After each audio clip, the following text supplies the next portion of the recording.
Rêve Tova tous, Bezrat Hashem Itbarach, continue de se faire Amidot, ça faisait longtemps que j'avais pas fait un cours, mais faut pas lâcher. Alors Bezrat Hashem, on en fait un bon soir, Bezrat Hashem, pour se renforcer.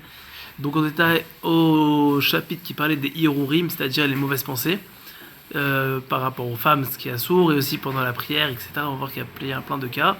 Et c'est un sujet qui est très, très intéressant parce qu'il Rabbeinu nous ramenait énormément de choses extraordinaires, des conseils pour la voix Hashem. Et donc on était au point numéro 37 et il nous dit comme ça: celui qui pendant la prière, il fait une prière qui est consacrée totalement à la Shekhinah, c'est-à-dire à la présence divine à Dieu, entre guillemets il a fait à 100% pour Dieu, il n'aura pas de mauvaise pensée pendant la prière. Donc ça c'est une bonne chose. Pourquoi? Parce que malheureusement pendant la prière, qu'est-ce qu'on fait? On pense à tout sauf à la prière. On pense même des fois à la Torah. On pense en général à l'emploi du temps, qu'est-ce que je dois faire juste après, qu'est-ce que je dois faire demain, etc. etc. Parce qu'en fait, il y a un problème. C'est que Rav Metrit nous explique quelque chose de très fort. Il dit qu'il y a une mitzvah, il y a le Yetzerara. Quand par exemple un couple a une mitzvah de faire de s'unir, parce que c'est le but du couple, deux personnes qui s'unissent, pour enfin entre guillemets faire une entité. Donc le Yetzerara, c'est justement de faire la discorde pour qu'ils s'embrouillent et qu'ils fassent deux personnes distinctes, malheureusement, que Dieu préserve. Donc pourquoi on doit faire beaucoup de limout sur le Shalom Bayit, parce que c'est très important. Maintenant, bidiouk dans ce même minyan là, la prière c'est quoi? Le but c'est de t'attacher à Dieu, de parler avec Hachem, de se rapprocher de Dieu. Donc il y aura tout qui va venir, même des fois des divrei Torah, sachant que c'est une bonne chose a priori de penser à la Torah, etc. Mais la Torah est écrit comme ça: Tfila lechud, Torah lechud. Chaque chose son temps. Il y a un semaine pour prier, un semaine pour étudier. Quand on étudie, on a 100% dans l'étude. Quand on prie, on a 100% dans la prière. À part ça, il y a une grande mitzvah de transformer la Torah en prière. C'est-à-dire que par exemple, j'ai appris un exemple que c'est une grande mitzvah de mettre les tzitzit avec le techelet par exemple, et le matin d'être mechaven. Par exemple d'acquitter le grand talit, le talit gadol avec le talit katan, et ben par exemple je vais dire Hachem, Bezrat Hachem, j'ai appris que c'est une halakha qui est très importante, aide-moi à pouvoir l'appliquer, aide-moi à le faire besimcha, aide-moi à pouvoir recevoir toutes les brachot, etc., etc. Et en faisant ça, il dit Rabbi Nathan, que ce mot nous protège, qu'en faisant cette chose-là, c'est-à-dire de transformer ce qu'on apprend, donc la Torah, les enseignements en tefila, la personne elle fait des shahashwim dans le ciel, c'est-à-dire elle fait en sorte que Hachem il se délecte, il kiffe. Donc entre guillemets, faire un plaisir à Hachem, pourquoi pas la vérité? C'est pas compliqué, chaque jour, Baruch Hashem, on apprend des choses. Donc, là, je vais faire une petite file à chacun avec ses mots et le transformer, Baruch Hashem. Ensuite, 38. Donc, on dit, juste pour finir, moralité, quand une personne il fait une fila juste pour Akadosh Baruch Hu, il n'y aura pas de mauvaise pensée. 38. Grâce à la paix entre les hommes, le nom de Dieu sera exalté. Évidemment, quand il y a l'ardoute, c'est-à-dire il y a l'unité dans l'homme Israël, il y a toutes les brachot, on est protégé, il y a la parnassa, il y a la simcha, il y a les enfants, il y a le zivug, il y a chacun ce qu'il a besoin qu'Akadosh Baruch Hu donne, parce qu'il y a toutes les brachot. Et même on raconte que dans le Nard, dans les Nevim, il y avait des guerres. À l'époque de David Ameller, il y avait il ramenait ça à Chavetzraim, ce mot nous protège. Il ramenait qu'il y avait deux rois, il y avait David Ameller et il y avait un autre roi, je crois que c'était Achav. Achav c'était un idolâtre et il faisait faire la vodazara à tout le monde, catastrophique, etc. Et à son époque, il faisait des guerres, il n'y avait aucun mort. Alors qu'à l'époque David Ameller, il faisait des guerres, des fois il y avait des morts. Alors il dit comment c'est possible?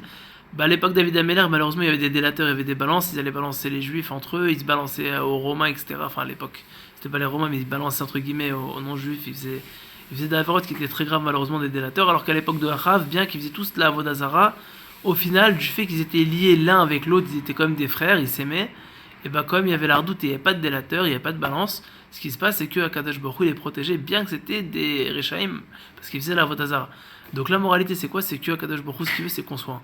Et quand on est un, il y a toutes les brachot, parce que, comme dit la Gemara, que quand il y a le shalom, c'est Akadosh Baruch Hu, il n'a pas trouvé de réceptacle, donc de Kéli, pour pouvoir compter la bracha, sinon le shalom. Dès qu'il y a le shalom, il y a toutes les brachot. Ça, on peut refaire des chiours, en parler des heures et des heures, Baruch Hashem, c'est incroyable.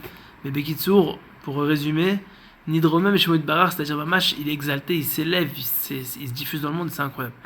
39. Il dit que Dieu préserve ici. Si un homme ou une femme, au moment du rapport conjugal, il pense à un non-juif ou à une non-juive, et que il y a un sentiment d'amour, malheureusement, alors l'enfant qui va sortir, il sera ici traduit apostat, mais ici il dit Nishtamen. Nishtamen, c'est quoi? Il va renier sa foi, que Dieu préserve. Pourquoi et quel rapport? Alors, c'est très simple. Le Ramban, il y a Rav Ben Shrit, il a ramené en cours, il expliquait que d'après la Kabbalah, d'après la Lara, etc., l'enfant, il est conçu d'après les pensées, enfin, il est conçu au moment de la conception, c'est logique, mais son âme, etc., toutes les facultés, les midotes, etc., qu'il va avoir, c'est énormément influencé au moment de la conception. C'est-à-dire que les pensées que les parents vont avoir au moment de la conception, ça va influencer énormément, de sorte que la halakha dit que quand par exemple le couple ils vont ensemble, qu'ils ont des très bonnes pensées, qu'ils pensent à des divrei Torah et qu'ils pensent à des tzadikim parce que ça amène énormément des bonnes choses. Et à l'envers, que Dieu préserve quand on passe à une autre personne ou à une autre femme que Dieu préserve, ou alors qu'on pense maintenant à des bichlal, à des non-juifs, ou alors bichlal on pense à un truc d'Avodah Zarah, ou par exemple, même si c'est pas dans la pensée, je fais une petite parenthèse, même si des fois la personne par exemple elle est pas bien, elle est constipée, etc., ça peut faire des enfants qui soient flemmards. Il y a plein de choses qui peuvent faire en sorte que ce soit mashpia. Baruch Hashem, très très important, et je peux vous le dire, Baruch Hashem, j'ai eu la preuve grâce à Dieu, les bonnes kavanot dans les enfants, ça amène énormément de brachot dans un enfant, Baruch Hashem. Donc, croyez-moi, ça vaut le coup de penser à personne d'autre, penser que à sa femme, penser à des divrei Torah, penser aux tzadikim, ça amène toutes les brachot, c'est le plus important. 40. Les tzitzit constitueront une barrière contre l'impureté. L'impudicité, excusez-moi, la herva, évidemment, c'est une histoire de la Gemara dans Menachot, que les tzitzit, ça protège des averot, et surtout des averot liés à la brite. Il y a une très belle histoire là-bas qui est racontée avec un homme qui devait aller voir une prostituée, il est parti pour faute, etc. Au final, grâce au tzitzit, il a été sauvé. Je vous la fais en très courte, mais l'histoire elle est très très belle. Allez voir dans Menachot, page 44, si je vous dis pas de bêtises. Et bon, Hachem, c'est bon à savoir. Ensuite, il dit comme ça. 41. Grâce à la visite aux malades, donc la misva de Bikur Cholim, qui est une très belle misva, Nitzol mi Yetzerara, une personne il est sauvé du Yetzerara. Surtout que c'est une misva qui est immense, extraordinaire. Et c'est une misva qui est en plus à Ben Adam Lachavero. Il n'y a pas toutes les misvas qui sont Ben Adam Lachavero, mais c'est une misva qui est simple, c'est-à-dire aller rendre visite à l'hôpital à une personne, aller leur remonter le moral. Et en plus de ça, on dit que quand on va là-bas, on lui prend un 60e de sa maladie. Donc on lui permet en partie de guérir. Et c'est une très bonne chose. 42. Le mauvais penchant n'aura d'emprise que sur ce que les yeux voient, évidemment. C'est pour ça qu'il y a des grands tzadikim qui faisaient très très attention à leurs yeux, d'où pourquoi on a tous, entre guillemets, la misère de faire attention à nos yeux. C'est pas quelque chose qui est dans le ciel, même si c'est dur, malheureusement, on est habitué. Il faut quand même faire très très important, très très attention parce que c'est très important à protéger ses yeux. Pourquoi? Parce que, ils disent les chachamim, l'œil voit, le cœur convoite, et les mains, malheureusement, les accomplissent. Si une personne fait attention à ses yeux, au final, il ne faute pas. Toute la convoitise, mais non, c'est pas que pour les femmes. Des fois, on peut avoir des parents, une personne qui a une belle voiture, qui a une belle situation, qui a un beau magasin, qui a une belle chose. Et au final, avoir un sentiment de jalousie, évidemment, après on doit travailler. Quand je veut qu'on travaille. Avoir un sentiment, c'est naturel. C'est Hachem nous a fait comme ça avec une nature. Mais notre mitzvah, c'est de pas être jaloux, de transformer ça, comme il dit Rabbeinu, par exemple, au niveau de la colère, transformer l'arzariout en rachmanout, transformer la cruauté en miséricorde. C'est bidou que ça. Dieu veut qu'on transforme nos midotes. C'est pas une personne qui est avec une bonne midote, alors tout va bien. Non. Prendre les mauvaises midotes et les transformer en bien, c'est ça le travail, c'est ça ce que Dieu attend de nous. 43. Un homme qui a atteint 80 ans sans s'être marié, excusez-moi, un homme qui a atteint 20 ans, parce que 80 ans quand même ça fait comme beaucoup, un homme qui a atteint 20 ans sans être marié méditera toute sa vie des pensées de faute que Dieu préserve, des pensées charnelles, quoi, des roues à vera. Pourquoi? Parce que malheureusement, au contraire, quand une personne se marie tard, donc c'est une mauvaise chose, parce que plus une personne y tarde, plus au final il a des mauvaises pensées, etc. Parce que voilà, c'est un homme malheureusement, Dieu l'a créé qu'une nature, et c'est pour ça que Dieu l'a dit, Loto veyota adam yotevado, et c'est l'ozer kenegdo kadosh baruch hu, il a dit, c'est pas bon pour l'homme d'être seul, je veux lui faire, entre guillemets, ezer kenegdo, une aide qui est contre lui. Donc Rachid dit, si l'homme, entre guillemets, il est méritant, elle sera une aide, ezer, s'il n'est pas méritant, alors kenegdo, elle sera contre lui. Et elle peut être aussi les deux, des fois quand on est tzadjikim, elle est ezer, et quand on n'est pas tzadjikim, malheureusement, on rentre dedans, c'est kenegdo. C'est pour qu'on fasse tchouva. En tout cas, il dit ici, une personne qui ne s'est pas mariée malheureusement, il va avoir des Yeruera Vera. Pourquoi? Toute sa vie. Et c'est dur quand même comme chose, parce que malheureusement, les gens des fois ils peuvent patienter. Ravarouche il parle de ça, j'ai vu dans Le Sage et le Simple, dans le Jardin de la Sagesse. Il a fait un très beau livre d'ailleurs, que je suis en train de lire, Baruch Hashem. Et il racontait là-bas dedans que même il y a des personnes qui vont dire oui, je préfère patienter, étudier la Torah, être sur yeshiva, ou par exemple j'ai pas une situation financière, bichlal, etc., etc. Il y a un milliard d'excuses. Il dit c'est la plus grosse des bêtises. Il dit parce que si une personne étudie la Torah, alors vaut mieux étudier 1000 fois dans la pureté, donc vaut mieux se marier. Et si une personne il a besoin d'argent, quand une personne, on est deux par exemple, qu'on habite dans une maison, on peut automatiquement mettre beaucoup plus d'argent de côté, vu qu'on est deux. Alors que si on est chez les parents bichlal, on n'a même pas commencé à vivre. Parce qu'on n'est même pas chez les parents, on n'est pas dans la réalité, entre guillemets, on est un peu dans une bulle. Mais quand vraiment il prend un appartement et qu'il est seul, c'est beaucoup plus compliqué quand on est seul. Mais quand on est deux, c'est beaucoup plus facile. Bref, il ramenait ça là-bas. Et dans tous les cas, c'était une grande misère de se marier jeune. Rabbi Nachman, Rabbi Nathan, ils se sont mariés à 13 ans. Et ils ont eu énormément de brachot. C'est devenu des tzadjikim immenses qu'on cite à chaque fois. Alors non, je ne sais pas combien de milliers de fois par jour. Bon, Hachem, c'est pas des dizaines de milliers, bichlal. Et parce qu'ils sont mariés tôt au final. Donc c'est une grande misère de se marier tôt. 45. 44, excusez-moi. Lorsqu'une personne commet une faute et prémédite ensuite de la récidiver, même s'il ne la recommence finalement pas, il sera châtié pour son intention. Mishavar Avera Varkar Meharer Balasotod, Velpishelo Hassan Ifrem Alero. Une personne qui a fait une Avera malheureusement, et au final, il a eu la pensée de la refaire, mais il l'a pas refait. Mais il a eu la pensée, Akadosh Baruch Hu, il va quand même le punir malheureusement à cause de cette mauvaise pensée-là. De pourquoi il fera attention, même la mauvaise pensée de les travailler. Comme on a dit, tout provient des yeux. Les yeux, ça arrive déjà. Ensuite, le cœur, c'est quoi? C'est les pensées. Entre guillemets. C'est vrai que les pensées, c'est ce qu'on dit dans le cerveau, mais en vrai, la Neshama, elle est dans le coup tout le corps de l'homme.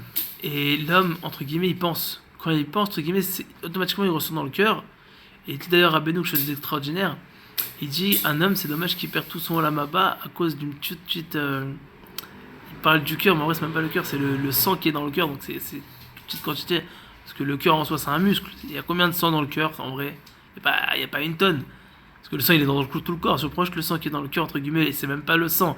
Il parle du mauvais sang qui est dans la cavité gauche, Bikitsour, c'est un tout petit peu. Il dit à cause d'un tout petit peu de ce mauvais sang, entre guillemets, qui ça qui nous donne toutes les pulsions. C'est là où il y a le siège du etc. Il dit un homme il est prêt à perdre son lamaba, il dit c'est de la folie. Donc il dit vaut mieux faire très très attention et sauver sa vie, Bezrat Hashem et Tzadikim. 45. Pour repousser le mauvais penchant, l'individu devra dire Dieu de miséricorde réprouve le Satan.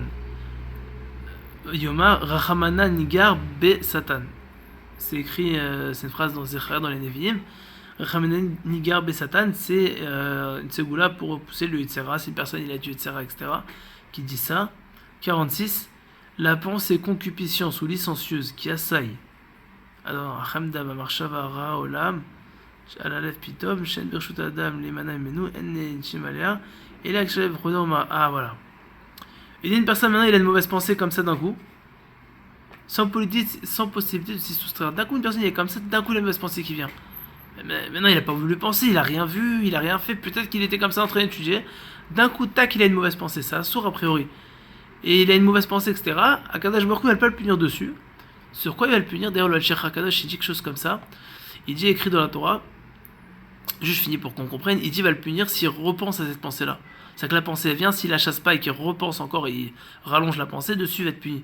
Le Al-Shir Hakadosh il dit une belle phrase, il dit écrit l'otatour il écrit l'otatour, on ne devra pas détourner ses yeux, l'otatour on ne devra pas détourner ses cœurs, et ensuite après ses yeux.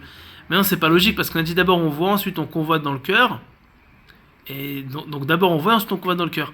Donc il dit comment tu convoites, ensuite tu vois les yeux. Alors il dit évidemment, d'abord tu as vu, ensuite tu convoites dans le cœur, ensuite tu vas re-regarder. Donc c'est pour ça des fois, par exemple, une femme elle passe mal habillée dans la rue malheureusement. Un homme il a regardé, il n'a pas fait attention. S'il convoite et qu'il fait le tzaddik, il fait attention, il ne regarde pas une deuxième fois. Alors Akadosh Baruch Hu lui donne une récompense dessus. Non seulement il n'est pas puni, mais il prend une récompense parce qu'il a fait attention à ses yeux. Mais si une personne il a regardé, il a convoité, et automatiquement il re-regarde, parce que malheureusement il est etc. et qu'il ne se bat pas, alors il va être puni pour ça. Donc c'est bidjouk ce Inyan là, c'est ce qu'il dit ici. Si une personne il a une pensée pitom, ça vient, qu'est-ce que tu veux faire? T'es un homme, t'as une nature. Et au contraire, à Kol Beseder, t'as etc., t'as envie.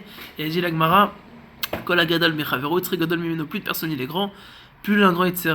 Mais le Inyan, c'est quoi? C'est de ne pas rallonger la mauvaise pensée, ne pas y repenser Bichalal. Dès qu'elle arrive, comme il dit Rabbeinu, une personne ne peut pas penser à deux choses en même temps. Tu peux penser qu'à une seule chose. Donc penser à une chose qui n'a aucun rapport avec ça, comme ça tu ne pourras pas penser à la mauvaise pensée. Pensez même au football, pensez à un Dvar Torah, pensez même à un truc qui n'est pas une mitzvah, entre guillemets, mais qui n'est pas une avera, manger un bon gâteau, je sais pas, n'importe quoi, mais un truc qui va tac, nous enlever directement la mauvaise pensée. Et au moins, Bezrat Hashem, ça va nous permettre de nous sauver de cette avera-là. 47. Contre la plupart des défauts du caractère, il sera bon de pratiquer une saignée. À l'époque du Beth Amikdash, même un peu après, ils faisaient ce qu'on appelle la Kazadam, ils faisaient une saignée, ils enlevaient entre guillemets tout le mauvais sang. Vraiment, ils se vidaient de leur sang une tonne, quoi. Vraiment, ils laissaient un tout petit peu à tel point qu'il y avait plein d'halachot avec. Une personne, il devait manger beaucoup de viande, il devait pas avoir de relation conjugale parce que ça prend la force. Il pouvait tomber malade, voire mourir. Et imaginez qu'on fait une prise de sang, par exemple, on n'a pas le droit de courir, on n'a pas le droit de marcher actuellement parce qu'ils nous prennent 500 millilitres environ. Plus ou moins, ils nous prennent un demi-litre. Alors, même un tout petit peu moins. Imaginez si une personne nous enlève 1,5 litre. Un truc comme ça, genre x3. Donc, il est vraiment à la panime. Et il faisait ça pourquoi? Pour que le sang il se régénère et c'était très bon pour la santé, etc. à l'époque. Et il dit, c'est une très très très bonne chose de faire ça. Les rov et torot tov la kisdam. Pourquoi? Parce que ça enlève justement le mauvais sang. Ça enlève le sang, et automatiquement dans le sang aussi du mauvais sang. De l'expression se faire du mauvais sang, ça enlève le mauvais sang et c'est une très bonne chose pour travailler les midot. 48. La consommation du poisson augmentera le désir charnel. Si une personne y va avec sa femme qui mange du poisson, c'est très bien. Mais si une personne y va pas avec sa femme, à part Shabbat Kodesh et que c'est une grande mitzvah, etc., aussi qu'il y a des tzaddikim qui mangeaient ça, etc. Donc là en semaine, pas en semaine, excuse-moi, le Shabbat, parce que c'est Kodesh, il y a des gros inyanim. Mais en semaine, je sais pas si c'est vraiment une mitzvah ici, il précise pas, il dit pas que c'est une avera, mais il dit par contre ça augmente la ta'ava. Donc le dire Chanel. 49. Celui qui est nourri par le mérite de ses pères, des pensées idolâtres fondront sur lui. Mishochel bisrut avot. Qu'est-ce que ça veut dire?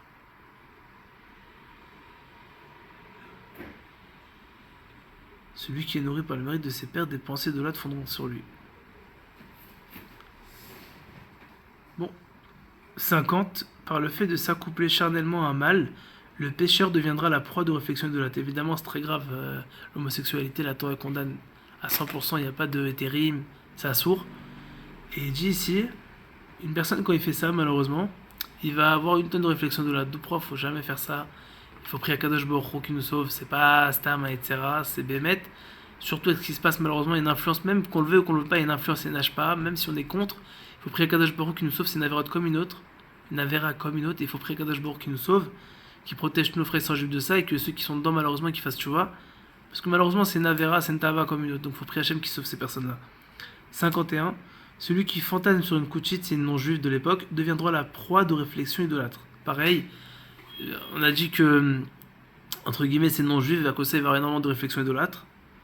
Parce que c'est pas une juive, justement. Donc une personne qui s'attache à une juive qui est avec sa femme, qui est une tzadéket, bon, Hachem, c'est magnifique, ça va lui amener énormément de brachot. Parce que c'est une tzadéket, il aura des bonnes choses, comme on a dit. Au début, la pensée, ça crée des choses qui sont extraordinaires. Quand on pense des bonnes choses, malheureusement, quand on pense de mauvaises choses, bah évidemment, ça va de soi aussi. 52. Celui qui regarde des parties intimes de son corps, cache-toi, Nigat. Bon, on va finir là, Bezrat Hashem, on fera ça pour le prochain point. On s'arrête au point 51 si Dieu veut. Hashem, il nous protège, Bezrat Hashem, de toute la véro, de toutes les pensées idolâtres, qu'on n'ait que des bonnes pensées. Et Bezrat Hashem, comme on l'a dit, que ça nous amène que des brachot. Parce qu'au final, ce qu'on pense bien, Kadosh Baruch Hu nous récompense dessus. Et même si on a une pensée d'Avera, et qu'on la transforme en bien parce qu'on pense à autre chose, Kadosh Baruch Hu nous récompense aussi dessus. Et c'est ça qu'on doit retenir, on doit regarder que les Nekudot Tovot, Bezrat Hashem. En tout cas, passez une bonne semaine, Bezrat Hashem. On est déjà mardi soir si Dieu veut.